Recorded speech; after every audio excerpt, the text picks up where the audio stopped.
Hi, this is Victor with the new update on my 2014 Cadillac ELR. After well over a year of driving the car, I now have 12,406 miles on the automobile, and I have a full 39% of the engine oil life remaining. The reason that 39% of the engine oil life is still remaining after a little over a year is because it is a true electric vehicle. It's an electric vehicle, and most of the time when I'm not driving it, it's typically parked and plugged in. It's recharging. I'm charging the power supply. And when I drive the car, most of the time the engine is not needed to run. When I occasionally do go out of town, I can't plug it in because it's oftentimes hard for me to find a 120 volt outlet to plug the car in when I'm out of town. I don't need a special plug or a special outlet to plug the car in. All I need is a standard 120 volt outlet that you can plug any 3-prong plug into. And that's what I like about the GM cars and the Cadillac ELR. It doesn't require a special plug or a special power source. And speaking of power source, I'm going to go ahead and talk about the engine oil life that I have remaining on the car. Again, I have 39% of the oil life remaining after over a year of driving the car, 12,406 miles. Now, in previous cars that I've owned, specifically when I say that, I think about the Corvettes that I've had. My personal policy would be to change the engine oil after a certain number of miles, and once a year, whichever came first. Like typically what I did was, first of all, I always used synthetic motor oil, and I went about 6,000 miles or every 12 months, whichever came first. And that always historically has kept my car very, very dependable. Now, the owner's instructions on the ELR say to change the engine, have the engine oil changed whenever the oil life monitor indicates that it needs to be changed, or every 2 years, whichever comes first. Now, I personally don't like going 2 years with the engine oil being in there for that length of time. But the engine in the ELR is unique in that it does not do the same thing that other internal combustion engines do in standard automobiles.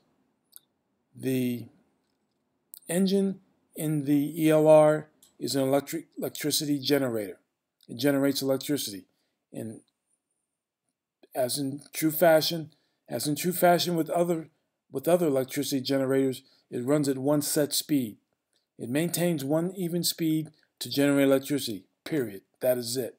It does not vary depending upon the position of the throttle that the position that you have the throttle in with your foot, or how fast you're going. The speed of the engine is totally independent of the speed of the automobile because it generates electricity. It just generates electricity. The car runs off electricity, period. No matter where the electricity comes from, whether electricity is coming from the power supply, from when the car was being charged, or if the electricity is coming from the generator. The car just runs off electricity, period. That's it. And the gasoline engine is an electricity generator for the car. Okay, now, and along with that, that reminds me of something that I didn't mean to talk about, but that reminds me of something General Motors and Cadillac and Chevrolet continue to innovate and produce good, solid, economical, and very reliable automobiles, as opposed to the Japanese imports. The Japanese imports it seems to me, are primarily concerned about selling as many automobiles of the same type of automobiles that they can sell and making as much money as by doing that. And how do they reduce the engine, or how do they increase the gas mileage in their cars? My impression is, and this is just my opinion, but my impression is that they make the body of the car from thinner material. They reduce the weight of the weight of the car so they can claim super high mileage. And all they're claiming is 30-something miles per gallon. And that's nothing compared to the innovative technology that General Motors and Cadillac and Chevrolet are using. That's absolutely nothing. And speaking of that, let's look at the gas mileage on my ELR. The gas mileage on my ELR as of 5/7/2015 is 81.1 miles per gallon. That's average 81.1. Now the car doesn't use gasoline all of the time. The only time my car uses gasoline is when I do not plug it in to charge the power supply, or if the power supply can't be charged because I'm driving long distance, for example. That is the only time the engine will come on. The engine will come on to generate more electricity when the car runs out, when the power supply runs out of power. And as you can see, my energy usage on this particular charge that we're looking at, I drove a total of 37.3 miles and, 38.6 total miles, and 37.3 of those miles I used electricity that was stored in the solid state power supply. 1.3 of those miles I used gasoline to generate electricity. And I did that manually because I wanted to. I didn't have to do that. I did that because I wanted to. And as you can see, I used 0.03 gallons of gas for that particular driving session. And once again, I'll repeat it. Hopefully you're not tired of hearing this, but this 81.1 is just the average.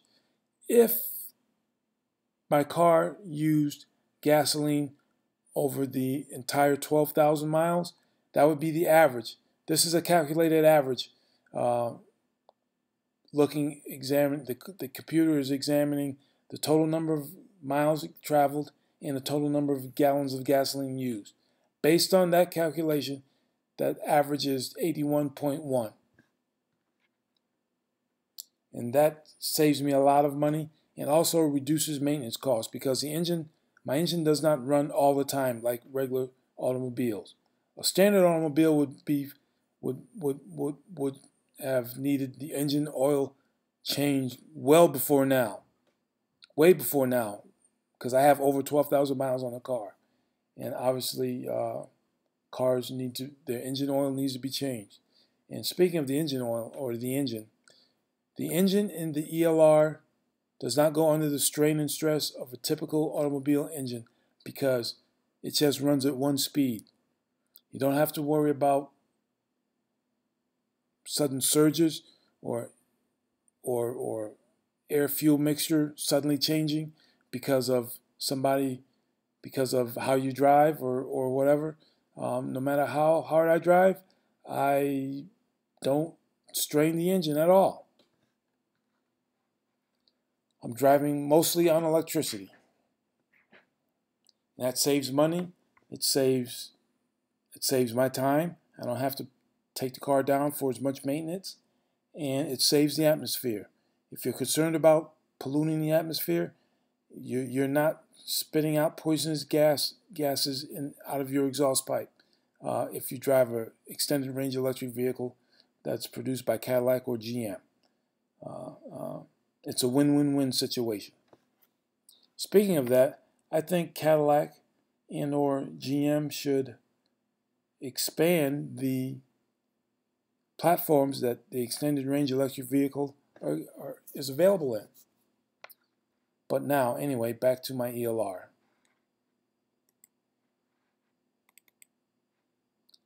And once again, in the upper left-hand corner, you see I have 12,406 miles on the car.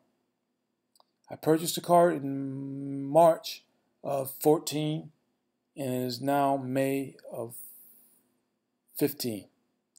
But this was taken in the 7th of May. So I'm a little over 12,000 miles now after having the car for well over a year. And that's it for this update.